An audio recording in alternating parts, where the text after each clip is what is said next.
وأشهد أن لا إله إلا الله وحده لا شريك له وأشهد أن محمدا عبده ورسوله يا أيها الذين آمنوا اتقوا الله حق تقاته ولا تموتن إلا وأنتم مسلمون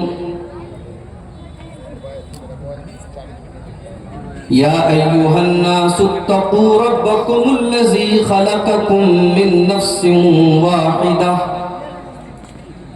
وخلق منها زوجها وبث منهما رجالا كثيرا ونساء واتقوا الله الذي تساءلون به والأرحام إن الله كان عليكم رقيبا يا أيها الذين آمنوا اتقوا الله وقولوا قولا سديدا يصلح لكم أعمالكم ويغفر لكم ذنوبكم ومن يطع الله ورسوله فقد فاز فوزا عظيما أما بعد فإن خير الحديث كتاب الله وخير الهدي هدي محمد صلى الله عليه وسلم وشر الأمور محدثاتها وكل محدثة بدعة وكل بدعة ضلالة وكل ضلالة في النار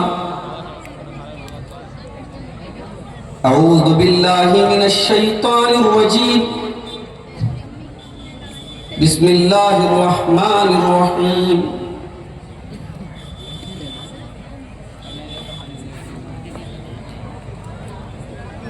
وما آتاكم الرسول فخذوه وما نهاكم عنه فانتهوا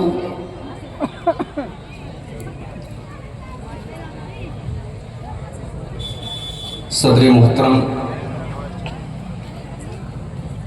اسٹیج پر جلوہ افروز قابل احترام علماء کرام، اس عظیم الشان اجلاس عام میں مبارک پور اور اس کے اطراف و اکناف سے آئے ہوئے محترم سامعین و سامعات، اس پروگرام کے ناظم ہمارے عزیز دوست شیخ حافظ سعید الرحمن سلفی حفظہ اللہ نے بھی بتایا کہ میرے خطاب کا جو عنوان ہے وہ ہے فتنوں کے اس دور میں مسلمان کی ذمہ داریاں۔ یہ دور جس دور میں ہم اور آپ زندگی گزار رہے ہیں، یہ قیامت کے قریب کا دور ہے۔ قیامت کی جو نشانیاں اللہ کے نبی صلی اللہ علیہ وسلم نے بیان فرمائی تھی، ایک ایک کر کے وہ نشانیاں ظاہر ہو رہی ہیں، اور جن فتنوں کی طرف اللہ کے نبی صلی اللہ علیہ وسلم نے اشارہ کیا تھا، وہ فتنے بھی ایک ایک کر کے ظاہر ہو رہے ہیں، نمایاں۔ فتنہ کس کو بولتے ہیں؟ فتنے کا مطلب ہوتا ہے کوئی ایسی چیز جس کے ذریعے آپ کو آزمایا جائے، تو یہ فتنوں کا دور ہے۔ قدم قدم پر ایسے واقعات ہوں گے، ایسے انسیڈنٹس ہوں گے، ایسی درگھٹنائیں ہوں گی جن کے ذریعے اللہ تبارک و تعالی ہمارے اور آپ کے ایمان کو آزمائے گا۔ ایک اور حدیث دیکھیے، فتنوں کے اس دور کی طرف اشارہ کرتے ہوئے اللہ کے نبی صلی اللہ علیہ وسلم فرمایا، صحیح مسلم کی روایت، بادروا بالاعمال فتنا كقطع الليل المظلم۔ اے میری امت کے لوگوں، تم نیک عمل کرنے میں جلدی کرو، تم نیک عمل کرنے میں دیر نہ کرو، اس سے پہلے کہ فتنوں کا دور آ جائے۔ جب فتنوں کا دور آ جائے تو ہو سکتا ہے تمہیں نیکی کرنے کا موقع بھی نہ مل سکے، تم نیکی کرنا چاہو اور تم نیکی نہ کر سکو۔ بادروا بالاعمال فتنا کقطع اللیل المظلم، جیسے اندھیری رات میں آسمان میں سے اندھیرے ہی اندھیرے نظر آتے ہیں۔ اے میرے صحابہ، اے میری امت کے لوگوں، اس قدر فتنوں کا دور آئے گا کہ فتنوں کے اندھیرے میں تمہیں ایمان کی روشنی نظر نہیں آئے گی۔ یصبح الرجل مومنا ویمسی کافرا، اس قدر فتنے کا دور آ جائے گا کہ صبح کو ایک انسان مومن ہوگا اور شام ہوتے ہوتے کافر ہو جائے گا۔ ویمسی مومنا ویصبح کافرا، شام کو مومن ہوگا صبح کو کافر ہو جائے گا۔ اپنے ایمان کو 12 گھنٹے بھی سیف نہ رکھ پائے گا، سرکشت نہ رکھ پائے گا، بچا کے نہ رکھ پائے گا۔ ایمان کی ویلیڈیٹی 12 گھنٹے کی بھی نہ ہوگی۔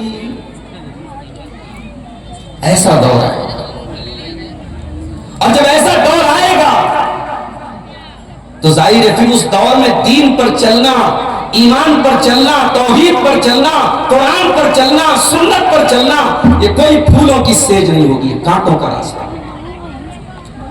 لوگ تمہیں گالیاں بھی دیں گے، لوگ تمہیں طعن و تشنیع بھی کریں گے، تمہیں ملامت بھی کریں گے، تمہیں تکلیفیں بھی پہنچائیں گے، تمہارے ہر عمل کو حقارت کی نظر سے دیکھا جائے گا، اجنبیت کی نظر سے دیکھا جائے گا۔ تم سنت پر عمل کرو گے، تم دین پر عمل کرو گے، تم دین کی باتیں کرو گے، دنیا کی نظر میں اجنبی ہو جاؤ گے۔ جب ایسا دور آ جائے، اللہ کے پیارے نبی فرماتے ہیں بدا الاسلام غریبا وسیعود کما بدا فطوبى للغرباء۔ او لوگوں، جب اسلام کی شروعات ہوئی تھی، جب عرب کی سرزمین پر محمد رسول اللہ نے اسلام کا اعلان کیا تھا، اسلام کی تبلیغ شروع کی تھی، اس وقت اسلام اجنبی تھا، اس وقت توحید اجنبی تھی، اس وقت اسلام کی آواز دنیا کی نظر میں اجنبی تھی۔ اور اے لوگوں، وہ زمانہ پھر سے واپس آ جائے گا۔ تم ایمان کی بات کرو گے، تم توحید کی بات کرو گے، تم دین کی بات کرو گے، تم دنیا کی نظر میں اجنبی بن جاؤ گے۔ جب ایسا دور آ جائے فَطُوبَى لِلْغُرَبَاء، تو اس دور میں جو اجنبی بن جائے، جو دین پر چلنے کے بعد گالی سن لے، ملامت سن لے، تانے سن لے، تکلیفیں سہ لے، ان اجنبیوں کو جنت کی خوشخبری سنا دو۔ دین پر چلو گے میرے بھائی تو آسمان تو نہیں ہے گا۔ اور فتنوں کے اس دور میں تمام لڑکیاں بے پردہ گھومیں، بلکہ بے پردہ کا لفظ بھی بڑا ہلکا لفظ ہے، میں اگر اس سے بڑا لفظ استعمال کروں کہ ننگی گھومیں۔ آپ ایئرپورٹ وغیرہ پہ جا کے دیکھ لیں میرے بھائی، ماڈرنائزیشن کے نام پہ، ترقی کے نام پہ، اپنے آپ کو ایڈوانس دکھانے کے نام پہ کیا ہو رہا ہے؟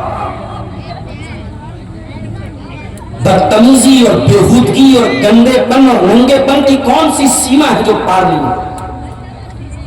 ابھی ہمارے پڑوسی ملک میں ڈاکٹر ذاکر نائک صاحب کا ایک دورہ چل رہا ہے، بہت ساری باتیں اس دورے کے تعلق سے ہیں، میں وہ ساری باتیں چھیڑنا نہیں چاہتا۔ ایک بات میں کہنا چاہتا ہوں، کوئی خاتون تھی، نیوز اینکر تھی، میک اپ وغیرہ کر کے جیسے وہاں علاج ہے، وہ بیٹھی تھی ڈاکٹر صاحب کے سامنے۔ ڈاکٹر ذاکر نائک صاحب نے کہا کہ اگر کوئی خاتون، کوئی غیر محرم عورت میک اپ کر کے سج سنور کے کسی مرد کے سامنے بیٹھی ہے اور وہ مرد اس عورت کو آدھا گھنٹے تک دیکھ رہا ہے اور اس کے دل اور دماغ میں کوئی ہلچل نہیں مچ رہی ہے، اس کو کوئی فرق نہیں پڑ رہا ہے، تو اس مرد کو کسی ڈاکٹر کے پاس جانا چاہیے، وہ مرد نہیں ہو سکتا۔ اب صاحب میڈیا والوں نے اور لبرل لوگوں نے بڑا اس کا واویلا مچایا، بڑا اعتراض کیا، بڑی بری بری باتیں کی ڈاکٹر ذاکر نے۔ مگر آج آپ دیکھ لیں، آج کی دنیا کا اصول یہی ہے، قانون یہی ہے، عورت کو یہی پڑھایا گیا کہ میں ننگی پھروں، میں کچھ نہ پہنوں، تم اپنی نظر کی حفاظت کرو۔ یہ دنیا اس کو ترقی کہہ رہی، اس کو عورتوں کی آزادی کہہ رہی۔ ایک ایسے دور میں جہاں عورت سے اس کا عورت پن چھین لیا گیا، اس کی نسوانیت چھین لی گئی، ایک ایسے دور میں جہاں عورت سے اس کا پردہ چھین لیا گیا. ایک مسلمان عورت جب سر سے پیر تک پردے میں نکلتی ہے, نقاب میں نکلتی ہے, یہ آسان کام نہیں ہے میری پیاری ماں بہنوں, مگر معاف کرنا, یہ پردے کی پابندی, یہ پردے کا اہتمام اگر مبارک پور کے محلوں میں آپ اس پر عمل کر رہی ہیں, اگر پورا رانی میں اس پر عمل ہو رہا ہے, اگر پورا صوفی میں اس پر عمل ہو رہا ہے, اگر مبارک پور کی گلیوں اور سڑکوں میں اس کے اوپر عمل ہو رہا ہے, تو بڑے بڑے شہروں میں, بڑے بڑے پارکوں میں, بڑی بڑی نمائشوں میں اور بڑی بڑی تفریح گاہوں میں بھی یہ پردہ قائم رہنا چاہیے. شریعت کا ایسا کوئی قانون نہیں ہے, قرآن کی کوئی ایسی آیت نہیں ہے کہ آپ کا یہ پردہ, آپ اپنی بستی میں ہیں, آپ اپنے محلے میں ہیں, تب تو پردے پر عمل ہوگا. اور آج آپ اگر کہیں گھومنے پھرنے چلی جائیں, کہیں شاپنگ کرنے چلی جائیں, کہیں تفریح کرنے چلی جائیں, آپ کسی اور شہر میں چلی جائیں, تو پردے کا یہ حکم منسوخ ہو گیا. ایسا کوئی شریعت کا قانون آسان تو نہیں, من کو مارنا پڑے گا. دنیا ایک کام کر رہی, آپ کو اس سے ہٹ کے کرنا ہے تو من کو مارنا پڑے گا. اور ویسے بھی شیطان نے برائی کو اٹریکٹیو بنایا. ہر انسان کو گناہ کی دنیا اچھی لگتی ہے. ایک شرابی سے وہ شراب مت پیو, وہ تھوڑی مانے گا, اسے شراب کے نشے میں مزہ آتا ہے. مگر انہی ریسٹرکشنز اور انہی پابندیوں اور انہی قانون کے دائرے میں رہنے کا نام میرے بھائی اسلام. اللہ نے ہمیں مسلم بنایا. مسلمان کہتے ہی اس کو ہیں جس کے ہاتھوں اور پیروں میں اسلام کی زنجیریں پڑی. اپنی مرضی کا مالک نہیں ہے مسلمان. مسلمان کہتے کس کو ہیں؟ آؤ قرآن سے پوچھتے ہیں. اللہ فرماتا ہے انما كان قول المؤمنین اذا دعوا الى الله ورسوله ليحكم بينهم ان يقولوا سمعنا واطعنا. مسلمان کی پہچان تو یہ ہے اس کے سامنے اللہ کا فیصلہ آ جائے, رسول کا فیصلہ آ جائے. مسلمان کی شان تو یہ ہے وہ اللہ اور اس کے رسول کا فیصلہ سن کر کے آمنا وصدقنا کہہ دے, وہ ایمان لے آئے, وہ مان لے, وہ تسلیم کرے. مسلمان اس کو نہیں کہتے جو مادر پدر آزاد ہو جائے, جو اپنی مرضی کا مالک ہو جائے, جہاں جی چاہے جائے, جو جی چاہے کھائے, جو جی چاہے کرے. یہ مسلمان کی پہچان ہے. تو فتنوں کے دور میں یہ پہلی ذمہ داری ہماری ہے کہ ہم اپنے دین پر قائم رہیں. فتنوں کے دور میں مشکل ہے, بلکہ ایک حدیث میں اللہ کے نبی نے فرمایا کہ اپنے ہاتھ میں انگارے پکڑنے کے جیسا ہے. آپ نے فرمایا فتنوں کے دور میں دین پر عمل کرنے والا, دین پر پابندی کرنے والا, دین پر چلنے والا کالقابض علی الجمر, اس کی مثال ایسی ہے جیسے اپنے ہاتھ میں انگارہ لے کر کے کوئی چل رہا ہو. میرے پیارے ساتھیوں, مارکیٹ میں آپ بھی ہیں, دوسرے لوگ بھی ہیں, جھوٹ بولنے والے لوگ بھی ہیں, دھوکہ دینے والے لوگ بھی ہیں, فراڈ کرنے والے لوگ بھی ہیں, حلال و حرام کے فرق کو بھول جانے والے لوگ بھی ہیں. مگر آپ ایک مسلمان ہیں. آپ جب مارکیٹ میں جاتے ہیں, آپ کی شریعت آپ سے کہتی ہے من غشنا فلیس منا, تو مسلمان ہے, تو دھوکہ نہیں دے گا. آپ کی شریعت کہتی ہے ان احل اللہ البیع وحرم الربا, سود حرام ہے, بیاج حرام ہے, کاروبار حلال ہے. آپ سود و بیاج کا لین دین آپ کو نہیں کرنا ہے, دھوکہ دھڑی آپ کو نہیں کرنا ہے, سٹے بازی آپ کو نہیں کرنا ہے, جھوٹی قسم کھا کر کے اپنا مال نہیں بیچنا ہے. حلال طریقے سے جو پروفٹ آ جائے, جو منافع آ جائے, اسی میں اپنی زندگی گزارنا ہے. اب یہ آسان کام تو نہیں ہے میرے, اس پر آپ کے کلیجے پر چھریاں چلیں گی تو چلیں. وہ حلال کی تھوڑی سی کمائی اس حرام کی زیادہ کمائی سے بہتر ہے جو آپ کے گھر کے چین اور سکون کو چھین لے. آج دنیا سود اور بیاج. ابھی کل ممبئی میں ایک پروگرام تھا, ہماری جماعت کے بڑے بڑے جید علماء, نمائندہ علماء اس میں شریک تھے. تجارت کا اسلام نے کیا نظام پیش کیا ہے, اس کے تعلق سے مختلف موضوعات پر علماء کے بیانات تھے. آپ یقین کریں ممبئی کے اندر بیان ہو رہا ہے, اور گجرات کے کونے کونے سے وہاں موجود, آندھرا پردیش کے کونے کونے سے لوگ وہاں آئے تھے, وہاں کرناٹک کے کونے کونے سے لوگ آئے تھے. یعنی آج بھی ہمارے سماج میں ایک طبقہ ایسا ہے جو چاہتا ہے کہ ہمیں حلال بتایا جائے، ہم حرام سے اپنے دامن کو بچا لیں، ہم گناہ سے اپنے دامن کو بچا لیں۔ اس مارکیٹ میں اگر بے ایمان لوگ زیادہ ہیں تو یقیناً زیادہ ہیں، مگر ایماندار لوگ بھی ٹھیک ہیں، آٹے میں نمک کے برابر ہیں مگر ہیں۔ اور یہی وہ لوگ ہیں میرے پیارے ساتھیوں جن کی طرف اشارہ کرتے ہوئے اللہ کے نبی نے فرمایا فَطُوبَىٰ لِلْغُرَبَاءِ، دین پر عمل کرنے کی وجہ سے اگر ان کو تکلیفیں اٹھانی پڑے، ان کو اجنبی سمجھا جائے تو یہ اجنبی بن جائیں، ان کو میں جنت کی بشارت۔ اس دور کا سب سے بڑا فتنہ شرک کا فتنہ ہے۔ آپ کے اسی اتر پردیش کی ایک بہت بڑی مسلمان لیڈر ہے، ایک خاتون ہے جس کے باپ بھی بہت بڑے سیاسی لیڈر تھے۔ الیکشن میں جیت کر کے وہ خاتون آتی ہیں، واللہ ہمارے دل کو خوشی ہوتی ہے، ہمیں اچھا لگتا ہے چلو ہماری قوم کے کچھ لوگ پارلیمنٹ کے اندر بھی جا کر کے ہماری کمیونٹی کی نمائندگی کریں گے، مگر بڑے افسوس کے ساتھ کہنا پڑتا ہے کہ یہ مسلم سیاسی لیڈران اپنی پالیٹکس کو بچانے کے لیے، اپنی سیاست کو بچانے کے لیے اپنے دین اور ایمان اور عقیدے سے کمپرومائز کرتے ہیں۔ اس مسلم خاتون لیڈر کی ویڈیوز میں نے دیکھے، وہ بت کے آگے بھی سجدہ کر رہی ہے، وہ غیر اللہ کے آگے بھی اپنے سر کو جھکا رہی ہے، وہ اس کا بھی ادھاٹن کر رہی ہے اور اس کو اپنی پالیٹکس کا حصہ سمجھ رہی ہے۔ میرے پیارے بھائیوں، ایک مسلمان کی شان تو یہ ہونی چاہیے سر کا تاج چلا جائے تو چلا جائے، اس کی پارلیمنٹ کی ممبری چلی جائے، اس کے گاؤں کی پردھانی چلی جائے، اس کی منسٹری چلی جائے، دنیا کی ساری دولت چلی جائے، ایمان کو بچا لیا جائے، توحید کو بچا لیا جائے۔ اور یہی وہ بات تھی جو اللہ کے پیارے نبی نے اپنے بڑے محبوب صحابی حضرت معاذ بن جبل سے کہی تھی، لا تشرک باللہ، اے معاذ بن جبل تو کبھی اللہ کے ساتھ کسی کو شریک نہ کرنا، وَإِن قُتِلْتَ وَحُرِّقْتَ، اگر تجھے قتل کر دیا جائے، تیرے ٹکڑے ٹکڑے کر دیے جائیں، تجھے جلا دیا جائے، اے معاذ بن جبل تب بھی تو اللہ کے ساتھ کسی کو شریک نہ کرنا۔ توحید سے بڑھ کے کچھ نہیں ہے، مسلمان کی پہچان اس کی توحید۔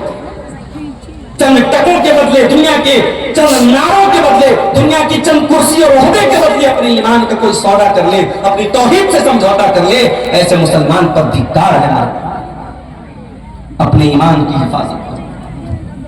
یہ پیشانی اللہ نے ہمارے جسم میں بڑے ٹاپ پر بنائی ہے، اس پیشانی کی لاج یہ ہے، یہ پیشانی جھکے تو اس ذات کے آگے جھکے جس ذات کے آگے جھکنے کے بعد ہم کہتے ہیں سبحان ربی الاعلیٰ، پروردگار تو سب سے اعلیٰ ہے، تجھ سے بڑا کوئی نہیں، تجھ سے اعلیٰ۔ یہ سر ہر در پہ جھکانے کے لیے نہیں ہے، اور یہ بات یاد رکھو، نبی کی پیشن گوئی ہے، قیامت کے پہلے مسلمان بھی شرک میں لت پت ہوگا، مسلمان کے اندر بھی شرک آئے گا، مسلمان کے اندر بھی غیر اللہ کے در پہ سر جھکانے کا معاملہ ہے۔ ترمذی کی روایت ہے، اللہ کے پیارے نبی فرماتے ہیں لا تقوم الساعة، قیامت اس وقت تک نہیں آئے گی حتی تلحق قبائل من امتی بالمشرکین، یہاں تک کہ میری امت کے بہت سارے قبیلے مشرکوں کے ساتھ مل جائیں گے، وحتی یعبد الاوثان، میری امت کے اندر بھی بتوں کی عبادت ہوگی، غیر اللہ کی عبادت ہوگی۔ اس کو اور کھلے لفظوں میں اللہ کے پیارے نبی نے اپنی وفات سے پہلے اپنی امت کو سمجھاتے ہوئے فرمایا تھا لعن اللہ الیہود والنصارى اتخذوا قبور انبیائہم مساجد، اللہ کی لعنت ہو یہود و نصارہ کے اوپر، انہوں نے اپنے نبیوں کی قبروں پر سجدہ کرنا شروع کر دیا۔ اے اللہ تو میری قبر کے اوپر تو بت نہ بننے دینا، اے اللہ تو میری قبر کے اوپر لوگوں کو سجدہ کرنے نہ دینا، میری قبر کو تو سجدہ گاہ نہ بننے دینا۔ تو اس امت کے لیے سب سے بڑا فتنہ میرے بھائیو شرک کا، کفر کا فتنہ ہے۔ یقین کریں آپ، ملک کے حالات جس تیزی سے بدل رہے ہیں، آنے والے 10-15 سالوں کے بعد ارتداد کی اتنی بڑی لہر ہمارے سماج کو اپنی چپیٹ میں لینے والی ہے جس کا آپ اندازہ نہیں کر سکتے۔ اگر ہماری توحید مضبوط نہیں رہی، ہماری فاؤنڈیشن مضبوط نہیں رہی، ہمارے یہ بچے اور بچیاں جنہوں نے گورنمنٹ میں اسکولوں میں کالجوں میں تعلیم کو حاصل کر لی، دنیا کے حساب سے ویل ایجوکیٹڈ بن گئے، ویل کوالیفائڈ بن گئے، پڑھے لکھے بن گئے، مگر ان کی بنیادوں میں توحید نہیں ہے، ان کی بنیادوں میں عقیدہ نہیں ہے،